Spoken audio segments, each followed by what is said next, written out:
আসসালামু আলাইকুম সবাইকে। গত ভিডিওতে কাস্টম অডিয়েন্স ক্রিয়েট করা নিয়ে আমি একটা ভিডিও ক্রিয়েট করছিলাম আপনাদের জন্য। সেটা হচ্ছে আপনার শুধুমাত্র মানে ভিডিও ভিউ কারা করছে এবং সেটাকে কিভাবে আপনি স্পেসিফিক কোনো একটা ভিডিও অথবা আপনার ক্যাম্পেইন ওয়াইজ কিভাবে সিলেক্ট করে একটা কাস্টম অডিয়েন্স ক্রিয়েট করতে পারেন। আজকে হচ্ছে আমরা দেখাবো আরেকটা কাস্টম অডিয়েন্স, খুবই পটেনশিয়াল এবং পাওয়ারফুল কাস্টম অডিয়েন্স। সেটা হচ্ছে আপনার ওয়েবসাইট। এটা হচ্ছে আপনার নিজেদের আপনার সোর্স আর কি, ঠিক আছে। এখান থেকে ফার্স্ট অফ অল আপনি হচ্ছে আপনার পিক্সেল যেটা আছে, অ্যাক্টিভ পিক্সেল, সেটা আসলে সিলেক্ট করে নেবেন। দেন এখানে আপনি মাল্টিপল অপশন পাবেন এবং সবগুলো অনেক পাওয়ারফুল। আপনার যদি পিক্সেল সেটআপটা ঠিকমতো করা থাকে এবং যদি আপনার conversion API with server side ট্র্যাকিংটা করা থাকে, তাহলে এখান থেকে খুবই ই কমার্সের জন্য বা সার্ভিস ওয়েবসাইটের জন্য যে কোনো ক্ষেত্রেই হোক, আপনি খুবই পাওয়ারফুলভাবে আপনার ওয়েবসাইটের ল্যান্ডিং পেজ ভিজিট কারা করছে, অ্যাড টু কার্ট কারা করছে, এঙ্গেজমেন্ট কারা করছে, পার্সেস কারা করছে, এটা কিন্তু খুবই আপনি ডে বাই ডে তাদেরকে টার্গেট করতে পারেন। যেমন এখানে কয়েকটা অপশন আছে, আমি একটু এক্সপ্লেন করি আপনাদেরকে। যে অল ওয়েবসাইট ভিজিটর, তার মানে এই পিক্সেলে যে এই পিক্সেলে যতগুলো হচ্ছে এই পিক্সেলের থ্রুতে আপনি ধরেন একটা ওয়েবসাইট ল্যান্ডিং পেজ ভিজিট করেন। আমি একটা সাপোজ একটা এক্সাম্পল দিই, আমি একটা ল্যান্ডিং পেজ আসলে আসি।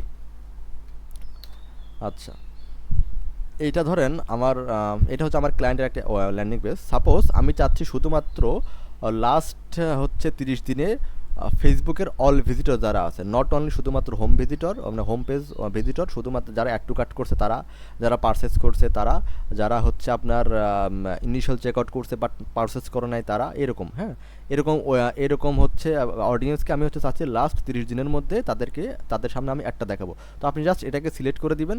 দেন আপনি এখানে জাস্ট নামটা লিখে দেবেন, শেষ। দেওয়ার পর এখানে ক্রিয়েট বাটনে ক্লিক করবেন, এটা কিন্তু হয়ে গেল। এখন আপনি আর একটা এখানে দেখেন, এখানে দুইটা অপশন আছে, ঠিক আছে, যে ইনক্লুড মোর পিপুল আর এক্সক্লুড পিপুল, ঠিক আছে। যদি আপনি এক্সক্লুড আসেন, এক্সক্লুড মানে কি, আপনি চাচ্ছেন অল ভিজিটর থাকবে, ঠিক আছে, শুধুমাত্র যারা হচ্ছে পারচেস করছে আমি তাদের সামনে অ্যাডটা দেখাবো না, ঠিক আছে। আমাদের ইনিশিয়াল চেকআউট যারা করে তাদেরকে অ্যাড দেখাবো, ফেসবুক পেজ মানে পেজ ভিউ করছে তাদেরকেও দেখাবো, অ্যাড টু কাট করছে তাদেরকেও দেখাবো, আবার হচ্ছে অ্যাড টু কাট করে আবার হচ্ছে নেক্সট পারচেস করতে গেছে তাদেরকেও দেখাবো। বাট শুধুমাত্র পারচেস যারা করছে তাদেরকে তাদের সামনে আমি অ্যাড দেখাবো না। এমন হইতে পারে যারা আপনার অলরেডি পারচেস করে ফেলছে, যাতে আপনার অ্যাড দেখায়, তো বারবার আপনার টাকা নষ্ট করে লাভ নাই। এক্ষেত্রে আপনি চাচ্ছেন শুধুমাত্র পারচেস যারা করছে শুধুমাত্র তাদেরকে বাদ বাকি সবার ক্ষেত্রে আপনি অ্যাড দেখাবেন। এক্ষেত্রে আপনি খুবই সিম্পলভাবে এটাকে সিলেক্ট করতে পারেন, ঠিক আছে। তার মানে এটা এক্সক্লুড হয়ে গেল, সবার সামনে দেখাবে বাট যারা পারচেস করে তাদেরকে দেখাবে না, এটা গেল। আর যদি আপনি ইনক্লুড পিপুলও দেন, তাহলে একই সিস্টেম। আপনি চাচ্ছেন ওয়েবসাইট অল ভিজিটর যারা আছে তাদেরকে এবং ইভেন যারা হচ্ছে আপনার হচ্ছে ইনিশিয়াল চেকআউট, ঠিক আছে, এই পর্যন্ত যারা গেছে তাদেরকে আপনি পাঠাবেন। ইভেন আপনি এখানে রেফারেন্সও দিতে পারেন, ঠিক আছে, যে আপনার হচ্ছে যদি কোনো স্পেসিফিক ল্যান্ডিং পেজটা থাকে, যে আপনার এই ল্যান্ডিং পেজে যারা ভিজিট করছে, ঠিক আছে, এই ল্যান্ডিং পেজে যারা ভিজিট করছে আপনি তাদের ইউআরএলটা এখানে দিয়ে দিলেন, ঠিক আছে। তার মানে আপনার ওয়েবসাইট অল ভিজিটরে থাকবে, ইনিশিয়াল চেক আউট যারা করছে তাদেরকে, এবং ইনিশিয়াল শুধুমাত্র এই ল্যান্ডিং পেজে যারা ভিজিট করছে আপনি শুধুমাত্র তাদেরকে ভিডিওটা দেখাবেন, তাদেরকে হচ্ছে আপনার কি বলে আপনার হচ্ছে অ্যাডগুলো দেখাবেন। তাহলে এটা খুবই স্পেসিফিকভাবে হয়ে গেল। দেন আপনি এখান থেকে জাস্ট নামটা লিখে দেবেন, এখানে ক্রিয়েট করে দিবেন, শেষ। এটা গেল একটা পয়েন্ট। এখন আর একটা পয়েন্টে আমরা আসি, ঠিক আছে। এটা আমরা সিলেক্ট করে দিই। দেন আমরা হচ্ছে এই যে ফেসবুক পেজ যেটা আছে, এখান থেকে আর একটা অপশন আছে, সেটা হচ্ছে আপনার এই যে অ্যানি এবং অল, ঠিক আছে। যদি আপনি অলে ক্লিক করেন তাহলে কি হচ্ছে দেখেন, আপনার এখানে ফেসবুক পেজ, ঠিক আছে। দেন আপনি হচ্ছে এই যে ন্যারো ফিচার, ঠিক আছে, এখানে যখন ক্লিক করবেন দেন আপনি হচ্ছে এখান থেকে হচ্ছে এঙ্গেজমেন্ট ভিউ এটা নিলেন, তারপর হচ্ছে আবার ন্যারো ফিল্টার, ঠিক আছে, এখান থেকে করে হচ্ছে আপনি আবার এই যে অ্যাড টু কার্টটা নিলেন, ঠিক আছে। তার মানে এটা কি আরও ন্যারো হয়ে যাচ্ছে, ঠিক আছে। ফার্স্ট অফ অল আপনি শুধুমাত্র ফেসবুক পেজ যারা শুধুমাত্র আপনার ল্যান্ডিং পেজ যারা ভিজিট করে তাদেরকে দেখাবেন। ইভেন আরেকটা জিনিস মিলাইতে হবে, অ্যান্ড মানে কি, ওটা তো মিলতেই হবে। দেন যারা হচ্ছে ইসের সাথে এঙ্গেজমেন্ট হয়েছে, ঠিক আছে, এখান থেকে আপনি অ্যাড টু কার্টটা নেন, আর এখান থেকে হচ্ছে আপনার ইনিশিয়াল চেকআউট, এই দুটো নেন। তার মানে কি তিনটা রুলস আমি তাকে ফলো করাই দিলাম, ঠিক আছে। ফেসবুক পেজ ভিজিট মানে ল্যান্ডিং পেজ ভিজিট করতে হবে, ইভেন আপনার অ্যাড টু কার্ট করতে হবে, তারপরে ইনিশিয়াল চেকআউট করতে হবে, ঠিক আছে। এই তিনটা ক্রাইটেরিয়া যাদের সাথে মিলবে ফেসবুক চেষ্টা করবে তাদের সামনে অ্যাডগুলো দেখাইতে। তো এটা কিন্তু আপনি অ্যান্ড করে দিয়েছেন, ঠিক আছে।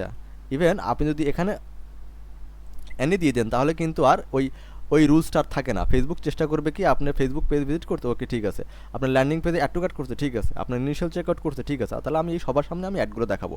বাট আপনি যদি এখানে অল সিলেক্ট করে দেন তাহলে কিন্তু এখানে অ্যান্ড মেথড হয়ে যাবে, এই তিনটা ক্রাইটেরিয়া মিলবে, তারপরে ফেসবুক আপনাকে সেই অডিয়েন্সের সামনে অ্যাডগুলো দেখাবে। আশা করি এখন পয়েন্টে ক্লিয়ার হয়েছেন।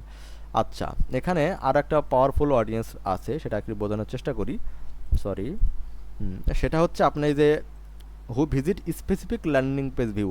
আপনি সাপোজ আপনার একটা প্রোডাক্ট, সাপোজ আমার এই প্রোডাক্টটা হিউজ পরিমাণ সেল হয়েছে, এখন আপনি এই প্রোডাক্টেরই নতুন একটা ভেরিয়েশন নিয়ে আসছেন, ঠিক আছে? তাহলে এই প্রোডাক্টের নতুন একটা ভেরিয়েশন নিয়ে আসছেন, তার মানে এই প্রোডাক্ট যারা কিনছে তারা একটু মোর পটেনশিয়াল ক্লায়েন্ট আপনার। এখন এদের সামনে আপনি আর একটা প্রোডাক্ট শো করাবেন অফার দিয়ে, ঠিক আছে? 20% অফার অফ বা 60% অফ বা 30% অফ, ঈদের অফার দিয়ে দিলেন। দেওয়ার পর আপনি তাদের সামনে যদি আবার এই প্রোডাক্টটা শো করান, তাদের কিন্তু একটা পসিবিলিটি থাকে যে আপনার এই প্রোডাক্টটা তারা আবার কিনবে। তো সাপোজ আপনি এখান থেকে সেজন্য এটাকে জাস্ট কপি করে আপনি এখানে জাস্ট এখানে ইনপুট করে দিবেন। তার মানে এটা হয়ে গেল কি, যে লাস্ট আপনার হচ্ছে সাপোজ লাস্ট 60 দিনে মানে 2 মাসে শুধুমাত্র এই ল্যান্ডিং পেজ ভিজিট যারা করছে আপনি তাদের সামনে একটা দেখাবেন, এখানে জাস্ট একটা নাম দিয়ে দিলেন, দ্যাট এখানে ক্রিয়েট করে দিলেন, আপনার কাজ শেষ। তার মানে এখানে এইগুলো ক্রিয়েট করার পরে ফেসবুক কিন্তু একটু সময় নেয়, ঠিক আছে? অনেক মোটামুটি 72 ঘন্টা সময়ও নিচ্ছে যদি আপনার হিউজ পরিমাণ ডাটা আসলে সেখানে থাকে। এটা একটা পয়েন্ট গেল। আর আপনি চাচ্ছেন যে না, আমি হচ্ছে অনেক প্রোডাক্ট সেল করছি, আমি পারচেস ইভেন্ট পর্যন্ত গেছি, মানুষ প্রোডাক্ট পারচেসও করছে, আপনি নতুন একটা প্রোডাক্ট নিয়ে আসছেন এবং সেখানে আপনার প্রোডাক্টের যে অ্যাওয়ারনেস সেটা আসলে করাবেন, আপনার পারচেস যারা অডিয়েন্স তারা আবার কেন রিমার্কেটিং করবে তাদের সামনে। তো সেক্ষেত্রে আপনি শুধুমাত্র পারচেসটা সিলেক্ট করতে পারেন। লাস্ট হচ্ছে আপনি 90 দিনের মধ্যে, ঠিক আছে, লাস্ট 3 মাসের মধ্যে যারা আপনার কাছ থেকে প্রোডাক্টগুলো কিনছেন তাদের সামনে আপনি আবার অ্যাডগুলো দেখাবেন। তো সেক্ষেত্রে আপনি এটা জাস্ট সিলেক্ট করে দিলেন, দেওয়ার পরে নামটা লিখলেন, হয়ে গেল, ঠিক আছে? এখান থেকে আপনি চাইলেন আরও ফিল্টার করতে পারেন, বাট আমার ক্ষেত্রে এটা খুব একটা পয়েন্ট অফ ভিউ লাগে না, এটা আমি কেন আরও ফিল্টার করতে যাবো, ঠিক আছে? আপনি চাইলে এটাকে দিতে পারেন।